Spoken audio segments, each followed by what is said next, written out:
За сайн бацхан хүүхдүүдээ Монголд сургуулийн багш Сувлаа байна. Бид өнөөдөр хүн ба байгалийн хичээлээр гэрлийн шин чанар гэсэн бүлэг сэдв дотроос гэрлийн ойлт, гэрлийн дулааны үйлчлэлийг судалнаа. За нэгдүгээрт гэрлийн ойлтыг судлая гэсэн сэдв байгаа. Бид өмнөх хичээлээрээ гэрлийн цацрагийг яаж багцлах тухай үзсэн байгаа. Гэрлийн цацраг тэгээд тэрнтэйг холбоотой гэрлийн ойлтыг судлах гэж байна. Одоо гэрлээс цацарч ирж байгаа тэр цацрагаа яаж эргэж ойд юм бэ гэдгийг л одоо судална. За энэ зураг дээр өдөр ажиллаараа эхний зураг бол бидний сурагч дээр байж байгаа зураг. Хүүхдүүд бол толны тусламжтайгаар гэрэл ойлгож байна. Хоёрдугаар зураг бол нарнаас одоо гэрлийг хөрвүүлж аваад тусгаж байна. За тэгвэл гэрлийн ойлт гэж юу юм бэ гэвэл ямар нэгэн гэрэл чийдэнж байна уу, нарч байна уу тийм ээ. За одоо жишээлбэл энэ хоёр дахь зурган дээр ярив. Нарнаас ирж байгаа гэрлийн цацрагийг толинд хуримтлуулад эргүүлээд нөгөөдхөө хан дээр тусгахад үүсэж байгаа тэр гэрлийг гэрлийн ойлт гэж хэлээд байгаа. Өөрөөр хэлбэл толь бариад гадаа нарлуу тусгахад нар маань толин дотор тусна нарны гэрэл. Тэгээд тэрийг эргээгээд хажуутлын байшингийн хан дээр тусгахад үүсэж байгаа дүрсийг бид нэр гэрлийн ойлт гэж хэлээд байгаамаа. За тэгвэл хажуугийн зурганд байгаа хүүхдүүд толио янз бүрийн хэлбэртэй дүрсээр чимэглээд тэгээд тэрэндээ гэрэл тусгаж түүнийг эргээд ойлгож байгаа. Төрөлхтөрийн дүрс үүсэж байгааг та нар харж байгаа.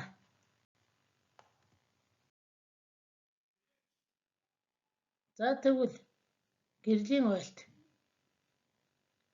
Жишээлбэл одоо энэ сарны дүрс усан дээр тусаж байгаа энэ бол усан дайж байгаа сарны дүрс байгаа. Сарны гэрэл нь энд ойлт үүсгэж байна. Бас доотлын зурган дээр хотын зураг байна. Хотын зураг далайн усанд бас дүрс нь ойж буусан байна. За бид юмсыг хэрхэн хардаг вэ? Яаж хардгийг? Яахаараа бид нар гэрлийн ойлт гэдгийг ингэж мэдэж авдсан бэ гэдгийг ярилцъя. Тэгвэл гэрэл үүсгэхчээс туссан гэрлийн цацраг нь энэ биетээр тусна. Тэгээд биетээр туссан гэрэл ойж бидний харааны эргэтэнд дохио очно. Тэгээд тэр харааны эргэтэн гэдэг нь нүд штэ. Тэгээд нүдэнд ойсон гэрлийн цацраг ирдэг. Нүдэнд юу ирэх нь ойсон гэрлийн цацраг ирдэг. Түүнийг нүд тархинд дамжуулна. Тархи тэр мэдээллийг дотроо боловсруулад тэгээд ойлтын тусламжаар бид нар юмыг хардсан байна. Тэрнээс шууд нүдэрээ хараад ойлтыг ямар нэгэн дүрсийг шууд нүдэрээ хараад бид нар эхний удаадаа шууд энэ гэдгүй юм бэ. Заавал тэрийг тархи боловсруулад эргээд нүдэнд дахин иржиж бид нар тэр дүрсийг өнгө дүрсээр нь ялгаж харж байт юм байна. За тэгээ бидний өнөөдөр үзэх гэж байгаа гэрлийн ойлтыг хоёр ангилдаг. Нэгдүгээрт нь толин ойлт, хоёрдугаарт нь сарнсан ойлт гэж.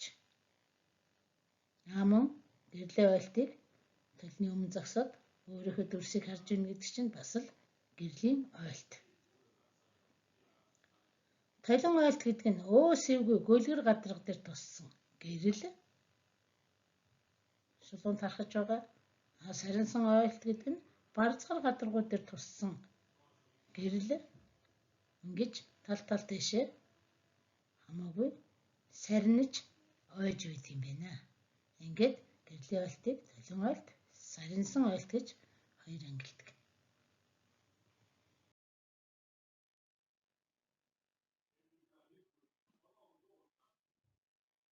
Тэгвэл хэдүүлээ энэ гурван зургийг ажиглая.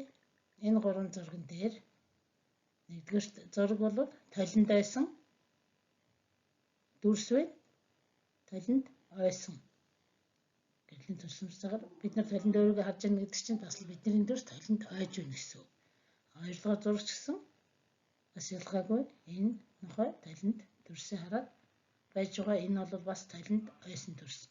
Энэ 3 дугаар зурган дээр усны шувуу тийм ээ нугас усанд хөвж явна. Дүрснээс усандаа яаж ийн ойж байгаа байдлыг харуулсан байна. Тэгвэл одоо гэрлийн ойлтыг судлахад юу үст юм бэ гэдгийг тайлбарсан байна. Гэрлийн замд толь тавих үед гэрэл ойноо. Ямарваа нэгэн гэрлийн замд нарны одоо байгалийн гэрэл болон хүний бүтээсэн гэрлийн замд толь тавихад гэрэл ойно. Тэгвэл гэрлийн замд шил тавих үед гэрэл тэр шилээ нэвтэрнэ. Тийм ээ ойхгүй нэвтэрнэ. Гэрлийн замд өнгөтэй зүйл тавихад гэрэл шингэнэ. Жишээлбэл бид нэр хар өнгийн даавуу ч юм уу ямар нэг юм тавихад нөгөө талд нь гэрэл ойж тусахгүй тэндээ шингэнэ. Тэгвэл толь бол хамгийн сайн ойлгогч. Толь нь гэрлийг цуглуулад буцааж ойлгодог. Энийг бид нэр эхний зурган дээрээс харсан хүүхдүүд илүү дүрстэй толь барьж ойлгож байгаа. Нарны гэрлийг цуглуулад хан дээр тосож байгаа зургаас бид нэр харсан. Толь бол гэрлийг цуглуулад буцааж ойлгодог хамгийн сайн гэрэл ойлгогч юм аа.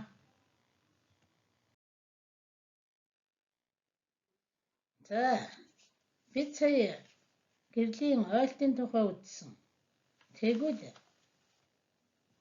гэрлийн ойлтоос дулаан яаж үүсдэг юм бэ? Гэрэл ойсноос бол бид нар дулаан тэнд үүснэ тэр үйлчлэлийг нь судлах гэдэг юм. Гэрэл ойжж ойсон гэрлээс дулааны үйлчлэлийг судлана. Тэгвэл дэлгэц рүү ажиллаарай. Эхний зурган дээр нэг толь тосгосон.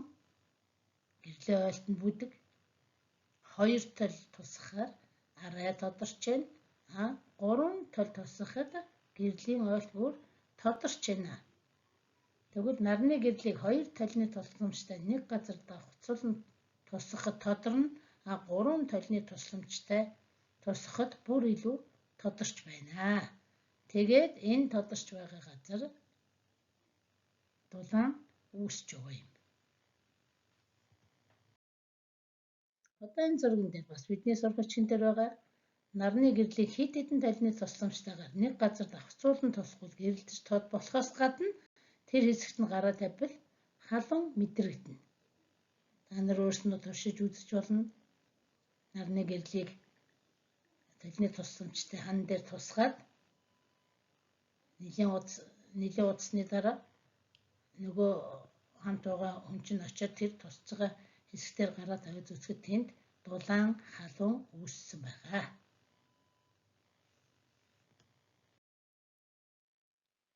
За тэгээд тэнд үүсэж байгаа халуун буюу дулааныг яаж мэдэх юм бэ гэвэл термометр ашиглана. Бид нар термометрийг мэднэ шүү дээ. Гэрийнхээ дулааныг хэмждэг унжава аав ээж чи унжидэг машин ч гэсэн дулааныг хэмждэг термометр байдаг тийм ээ. Тэгвэл нэг толь тусгасан үед термометрийн залт хаана байна? Хоёрыг тусгасан үед хаана байна вэ? 3 толь зэрэг туссан газар термометрийн залт хаана очиж байна вэ гэдэг энэ дэлгэцэн дээр харагдаж байгаа. Тэгвэл гэрэл туссан хэсэгт халж байгааг термометр хэмжин мэдэрнэ. Тэгээд гэрэлт тод болох тусам температур нь ихсэж байна. Термометрийн заалт нь ихснэ гэсэн үг. Температур ихснэ гэдэг чинь термометр чинь заалт ихснэ гэсэн үг. Тийм илүү их дулаан үүсч байна гэдэг нь эндээс харагдаж байгаа. За тэгээд тэр термометр температур гэсэн хоёр гадаад үг байсан. Тэр нь юу гэсэн үг юм бэ гэвэл термометр гэдэг нь дулаан хэмжигч багаж, температур гэдэг нь дулааныг хэмждэг нэгж. Тийм ээ? Термометр нь энэ багаж өөрөө байх нь температур гэдэг нь тэр хэмждэг нэгж хэмжээс бичсэн байгаа шүү дээ. Тэр хэмждэг нэгж нь байх нэ. За одоо бидний сая үтсэн хичээлээс бид зөвхөн толны тусламжтайгаар гэрлийг ойлгоод гэрлийн дулааны үйлчлэлийг үзсэн тийм үү? Тэгвэл гэрлийн дулаан зөвхөн толноос биш бас байгалийн гэрлийг ашиглаад дулаан үүсгэж болдог. Байгалийн гэрлээс янз бүрийн дулаан үүснэ. Тэрийг бид нэр ахуй амьдралдаа ашигладаг. За эхний зураг дээр байгалийн гэрэл одоо нарны гэрлийг ашиглаад нарны гэрэл дээрээ хөнхөр тойл. Одоо хөнхөр тойл гэж ярьдаг. Гэрэл цуглуулдаг. Одоо бид нар мэднэ дээ нэг дулаан үүсгдэг хөнхөр тойлыг бариад байхаар халуун үүсээд өшөөр гаал гарч цаасан дээр барихад цаас үртэл шатдаг штэ. Тэгвэл энэ өндөг шарж байна. Энийг бол бид нэр сонирхолтой одоо дэлхийн сонин хачин гэдэг ном дээр одоо байж идэг. Энэ өндгийг бол шарн өндөг байтугай одоо нарны гэрлийг одоо хөнхөр тойлны тусламжтайгаар ашиглаж хоол өнд төрөл бүрийн зүйл хийдэг. Энэ гэрлийн ойлтыг ашиглаж бас энэ гэрлийн ойлт бол нарнаас, чичээдэнгээс, бас лаанаас. Лааны гэрлээс бас гэрлийн ойлт яадаг. Бид нар лаас ачаад гараа ойлтуулахаар дулаан мэдэрч яддаг штэ. Тэр чинь бас тэр лааны гэрлээс үүсэж байгаа дулаан. Энэ доор хүүхдүүд тоглоомын талбай тоглож байна. Нарны гэрэл, нарны цацраг бол одоо эднэрлөө тусаад дулаан үүссэн учраас эдгээр гадаа сайхан тоглож байна. Хэрвээ хүйтэн байсан бол эднэр бас тоглоход хэцүү байх байсан. За энэ дөрөвдүгээр зурган дээр бид нэр энэ толийг нар руу харуулад тавьдаг. Одоо та нар нарны зан хураагур гэж зөндөл үзсэн байх хэвээр. Одоо сүүлийн үед одоо байшингийнхаа дээврийг бол ийм толиор хийгээд гэрлийн цуглуулад ингээ энээсээ тог цахилгаанаа үүсгээд амьдарч байгаа. Хөдөөнийхэн бол хөдөө гарч үтсэн хүүхдүүд байл хөдөөний малчин айл болгон гадна талдаа ийм нарны зан хураагууртай энүүгээрээ нарныхаа зайг цуглуулад энээсээ гэрэл үүсгээд одоо зурагт үздэг, хөргөгчөө ажилуулдаг тийм ээ. Хөргөгч үлдээгчтэй болсон байгаа шүү дээ. Угаалгын машин эндөгөө хүртэл ажилуулдаг болсон. Тийм учраас гэрлийн дулааныг гэрлээс үүсэж байгаа дулааныг бид нар бас ахуй амьдралдаа ингээд ашигладаг байх нэ. За энд харагдаж байна. Энэ хүүхэд бол дүрс өөрийнх нь дүрс ойж усанд туссан. Усанд туссан дүрс нь бол энэ хүүхдийн ойсон дүрс тийм ээ. Гэрлийн тусламжтайгаар дүрс нь яваад усанд тусч байгаа. Энэ доор зогсож байгаа хүн бол нөлөөтэй тойл. Бид нараас нөлөөтэй тойлыг мэднэ шүү дээ тийм ээ. Толийг одоо хийхдээ бас нэг үйлдэлтийн найрал дутуу одоо боловсруулсан учраас туранхай хүн тарган харагдаж, тарган хүн туранхай харагдах, өндөр нам харагдах гэх зэрэг толны нөлөө байдаг. Энэ хүний дүрс толинд тусахтаа яаж гэнэ вэ? Их өргөн болж туссан харагдаж байна. За энэ дээр термометрийн залтыг тэмдэглэх заавар гэж байж байгаа. Тэгээд термометрийн залтаа яаж харах юм? Тэгээд термометрийн залтыг яаж тэмдэглэх юм? Термометрийн залт их байвал яах юм, бага байвал яах юм? Энэ бол бидний нөгөө тоомлох математик хичээл дээр үзсэн тоомлох хичээлтэй холбоотой. 19.5 гэхээр 5-аас их байвал 20, 5-аас бага байвал 19 гинэ гэж тоомлохтой чинь холбогдсон байна. За энэ доотлын зурган дээр бид нар толны тусламжтайгаар нарны гэрлийг цуглуулад эсрэг талынхаа зүйл дээр тусгадаг тийм ээ. Энэ гэрлийн ойлт. Тэгвэл гэрлийн ойлтыг толноос тусч байгаа гэрлийн ойлтыг хүний нүд рүү ерөөсө тусгаж болохгүй хөвгтөдөө. Тэгвэл нэгдүгээр хараамууд нь өшөөгөр нүд сохрох аюултай байдаг учраас ерөөсө хүний нүд рүү гэрлийн ойлтоо тусгаж болохгүй. За ингээ өнөөдрийн үтсэн хичээлээрээ гэрийн даалгавар өгөх гэж байна. Энэ сурагчдаар байгаа тойл өнгийн цаас хавцсны нуруу ашиглаад бид нар энэ гэрэл ойлгох зүйл бэлтгэх гэж байгаа. Тэгээ өнгийн цаасаа сонгон толны хэмжээгээ тааруулаад дунд нь янз бүрийн дүрстэй нүх гаргана. Тэгээд тэрийг толон дээр наачаад тэгээд нар руу эсвэл гэрэл рүү чиглүүлж гэрлийн цуглуулад эсрэг талдаа байгаа биетээр гэрлийн тусгнаа. Ингээд тэнд ямар гэрэл яаж ойж байна? 2, 3 гэрэл тусгуул яаж байна? Тэнд бас дулаан яаж үүсч байна уу? Тийм ээ? гэрлээ цуглуулад гэрлээ яаж ойлгож гэнэ үү? Тэр ойсон гэрлээс яаж дулаан үүсэж гэнэ үү гэдгийг өөрснөө туршиж үзнэ. Туршиж үзчихэд өөрийнхөө туршилтыг одоо ойлгосон зүйлээ гэдэг энд бичсэн байгаа. Тэр өөрийнхөө хийсэн туршилтыг л дэвтэртээ бичээрэй. Би тэгж тусгсан, тийм дүрс хийсэн, тэгсэн, тэнд тэгж туссан, тэндээсээ тийм дулаан үүсчихсэн. Тийм ээ? Термометрээр хэмжиж болно. Термометр авах гарынхаа алгаар үүссэн дулааныг дарж дулаан байна уу?